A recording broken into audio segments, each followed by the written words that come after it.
Ya, kembali bersama Kak Noven dalam Q&A untuk tema dosa ya. Di sini tujuannya untuk edukasi dasar kekristenan yang akan Kak Noven susun secara komprehensif ya. Mulai dari untuk bayi rohani sampai dengan untuk spiritual leader ataupun sampai level pementoran. Akan Kak Noven mulai dari level yang baru mau mengenal Kristus. Ya. Fokusnya di sini adalah pemahaman yang mendasar, personal, objektif, dan juga menggunakan metode yang simple untuk memahami konsep-konsep tentang dosa dan penebusan. Kita mulai Q&A-nya. Pertanyaan pertama dari yang selama ini Kak Noven kumpulkan kepada dari anak-anak yang bertanya ya. Apakah Yesus mati di kayu salib hanya untuk menghapus dosa orang Kristiani saja? Jawabannya tidak. Yesus mati untuk menghapus dosa seluruh dunia, semua manusia bahkan. Tetapi manfaat penghapusan dosa itu hanya aktif pada orang yang mau menerimanya. Ya. Hanya aktif pada orang yang mau menerimanya. Mengapa? Ya. Secara pemahaman teologis atau hukum teologis dalam hal ini, objective atonement di mana pengorbanan Yesus di kayu salib memiliki nilai yang tidak terbatas, cukup untuk melunasi dosa setiap manusia yang pernah lahir dari zaman Adam sampai dengan akhir dunia ini. Itu kita bisa baca dari Yohanes pasal 2 ayat 2. Namun Allah itu tidak pernah memaksakan keselamatan itu sendiri. Keselamatan itu lebih seperti hadiah, di mana hadiahnya itu sudah dibeli dan disediakan untuk semua orang. Tetapi jika kita tidak membuka dengan tangan kita sendiri untuk menerimanya melalui iman personal atau yang dikenal sebagai subjective atonement, hadiah itu tidak akan pernah menjadi milik kita. Dosa kita akan tetap tinggal pada kita bukan karena Yesus kurang kuat untuk menghapus dosa tersebut, melainkan karena kita menolak diberi obat tersebut. Pertanyaan kedua. Mengapa bayi yang baru lahir atau anak di dalam kandungan dikatakan tidak punya dosa perbuatan? Tidak punya dosa perbuatan. Ya. Karena bayi belum memiliki kesadaran untuk memilih antara yang baik dan yang jahat. Jadi, ibarat kata buku catatan perbuatan mereka itu masih kosong. Mengapa? Dosa itu kan berarti ada artinya itu pelanggaran hukum, ya, atau actual sin, yang dikenal juga dengan hamartia dalam bahasa Ibraninya. Itu membutuhkan keterlibatan niat, pikiran, dan tindakan yang nyata yang dilakukan secara sadar. Kita bisa lihat dari Keluaran pasalnya yang ke-20. Bayi di dalam kandungan tidak bisa memilih untuk mencuri, berzina, atau berdusta. Jadi kalau mengatakan bayi sudah berdosa secara perbuatan, itu adalah kekeliruan logika yang fatal atau masuk dalam kategori mistik. Sama seperti buku tulis yang baru dibeli, belum ada coretannya, kita tidak bisa menghapus tulisan di atas kertas yang masih kosong, yang masih bersih. Seperti yang sudah Kak Noven bahas di awal tentang ibaratnya ilustrasi yang tentang komputer yang baru dibeli dari toko gitu loh, yang masih fresh, masih baru. Mungkin dia rentan malware, OS-nya rentan malware gitu, atau rentan virus. Tetapi bukan berarti si komputer itu si pembawa virus. Nah, untuk layer kedua, pertanyaan untuk layer kedua, untuk level jemaat yang baru bertumbuh atau umat yang baru bertumbuh.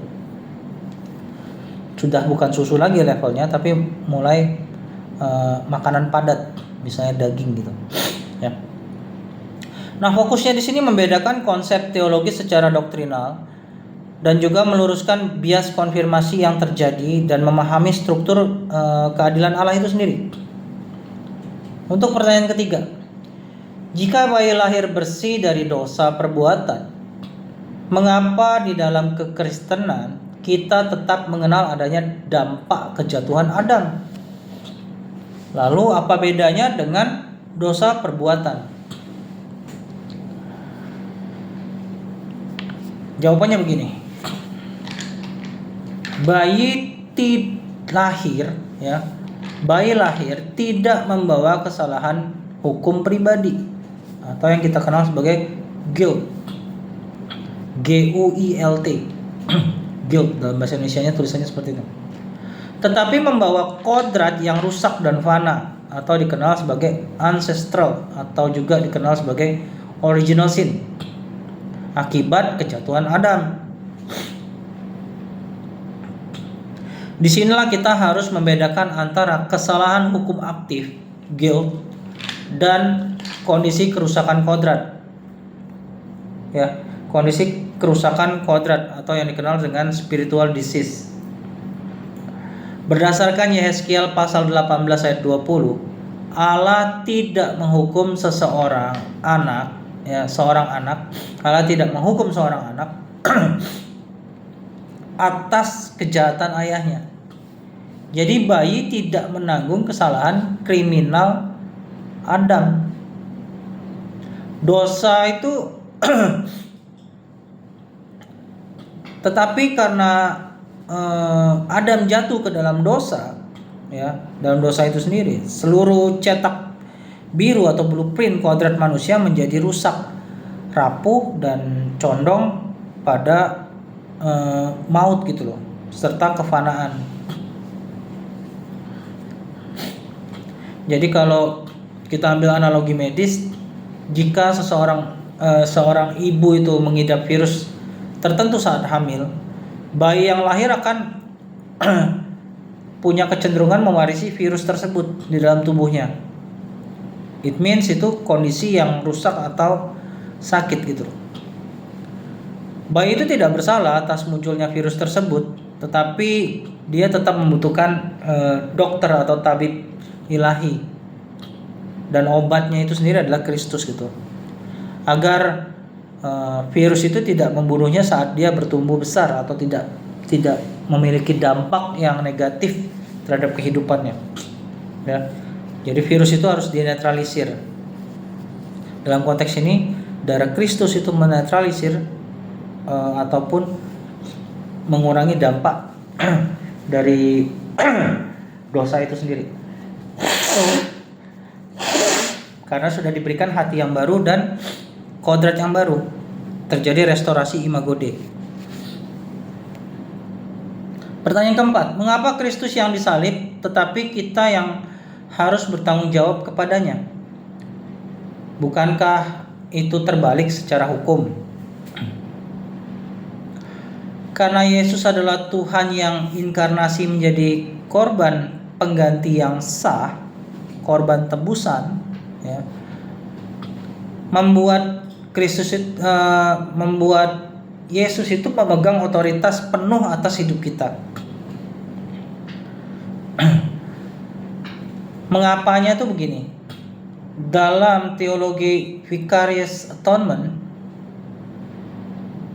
penebusan yang menggantikan, Yesus bertindak sebagai pribadi kedua yang mengambil alih hukuman kita.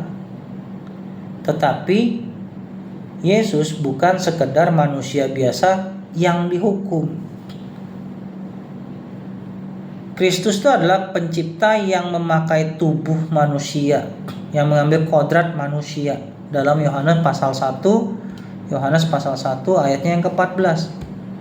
Ketika Kristus melunasi hutang dosa dunia dengan darahnya sendiri, secara otomatis kepemilikan atas hidup manusia berpindah ke tangan Kristus. Dalam Roma pasal 14 ayat 12 itu dalilnya.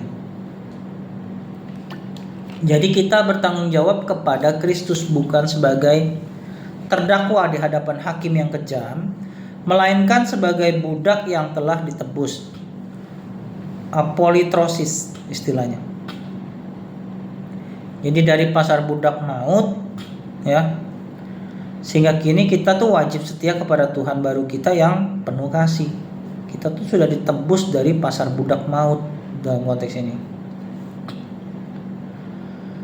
Nah, untuk layer ketiga, untuk level parenting, spiritual parenting ya, mentor gitu loh, spiritual leader gitu.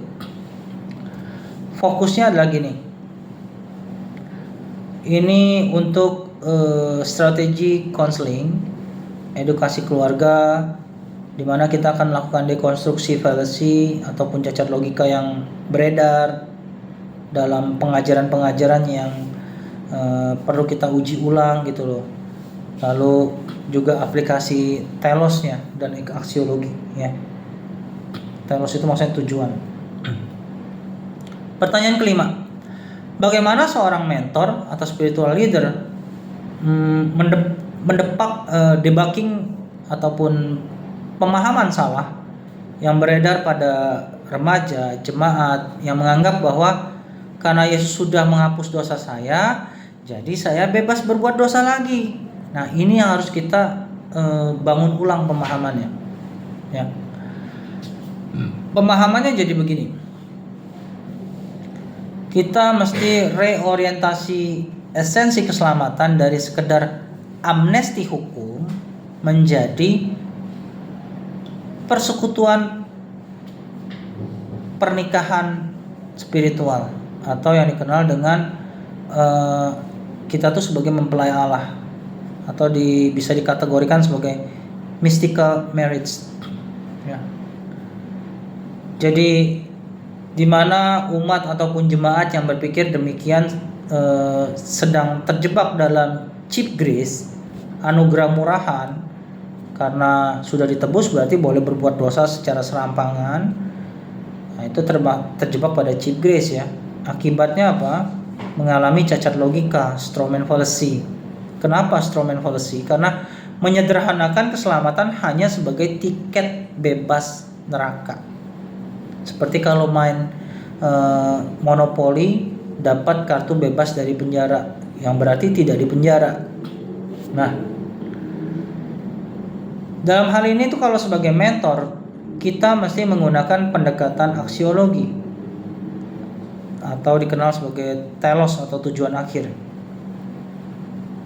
di mana hubungan antara orang percaya dan Kristus digambarkan seperti suami istri dalam analogi suami istri ya, yang terjadi di dalam Ekaristi dan Alkitab, disebut sebagai perjamuan kawin anak domba, di mana ketika Kristus memberikan tubuh dan darahnya, mereka itu menjadi satu daging. Tolong, kalau disebut mengalami perkawinan ataupun menjadi mempelai, itu otak jangan kotor ya. Ini bicara menjadi satu tubuh, menjadi satu kesatuan, satu daging secara rohani. Jadi mengatakan kita bebas berdosa karena sudah diampuni, itu sama saja dengan seorang istri yang berkata, karena suami saya sangat mencintai saya dan pasti mengampuni saya, jadi saya bebas berselingkuh setiap hari. Inilah sebuah cacat logika. Ini bukan sekedar pelanggaran hukum, ini adalah perzinahan rohani dan perusakan sebuah nilai keindahan itu yang dikenal dengan istilah itu estetika, merusak nilai estetika dari kasih ilahi. Ya. Pengampunan yang genuine, yang sejati itu selalu melahirkan kedekatan relasional untuk hidup kudus, bukan sebuah kelonggaran untuk hidup liar. Ini perlu dipahami. Pertanyaan ke-6. Dalam pola asuh spiritual anak atau Christian parenting, bagaimana menjelaskan konsep dosa dan pengampunan Kristus secara berimbang tanpa membuat anak mengalami trauma psikologis ataupun guilt trip, atau sebaliknya menjadi mengentengkan dosa atau meremehkan dosa.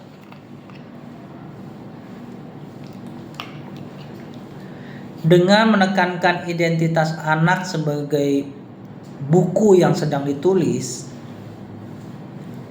di bawah bimbingan guru ilahi kita, guru agung kita, yaitu Kristus. Dan kita harus berani menjelaskan dalam posisi kita itu sudah bukan terdakwa di ruang sidang penjara kepada anak yang kita bina. Karena di sini kita perlu melakukan apa? Perlu filtrasi teologis dan juga psikologis dalam hal ini.